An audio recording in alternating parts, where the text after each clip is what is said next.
Taman Eden, awal sebuah perjalanan filosofis. Suatu hari di bulan Mei, seorang gadis bernama Sophie Amundsen sedang berjalan pulang dari sekolah. Ia melewati jalan kecil yang biasa dilaluinya, dengan pepohonan rindang di sekelilingnya. Matahari bersinar lembut dan angin bertiup pelan membawa wangi tanah yang sedikit lembab. Saat ia hampir sampai di rumah, Sophie melihat sebuah surat aneh di kotak posnya. Tidak ada nama pengirim, hanya ada satu pertanyaan tertulis di atas amplop. Siapa kamu? Sophie mengernyit.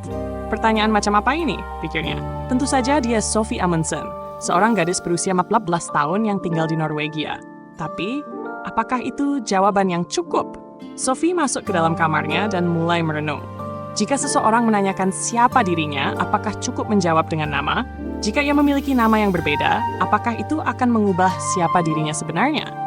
Atau, apakah dia hanyalah bagian dari tubuhnya? Bagaimana jika pikirannya tetap ada, tapi tubuhnya berubah?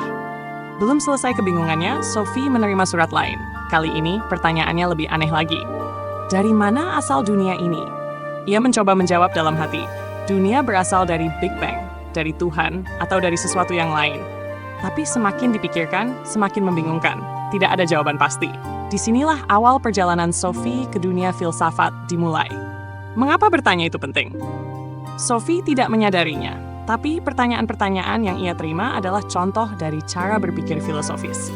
Filosofi berasal dari bahasa Yunani, philosophia, yang berarti cinta akan kebijaksanaan.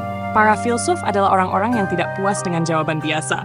Mereka ingin tahu lebih dalam, mengapa sesuatu itu ada? Apa makna hidup?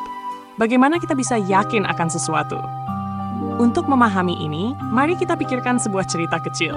Bayangkan ada seekor kelinci putih besar, dan seorang pesulap menariknya keluar dari topi hitam. Semua orang di sekitar bertepuk tangan, kagum dengan keajaiban itu. Tapi bagaimana jika ada seseorang yang ingin tahu bagaimana trik itu bekerja? Bagaimana kelinci bisa muncul? Kebanyakan orang hidup di bagian bawah bulu kelinci. Mereka hanya menikmati keajaiban hidup tanpa bertanya.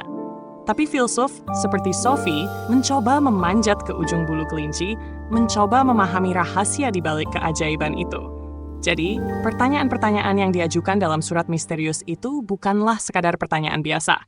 Itu adalah pintu gerbang menuju pemikiran mendalam, menuju dunia filsafat. Dan petualangan Sophie baru saja dimulai. Bagaimana? Apakah kamu tertarik untuk ikut memanjat ke ujung bulu kelinci dan memahami dunia dengan cara yang berbeda?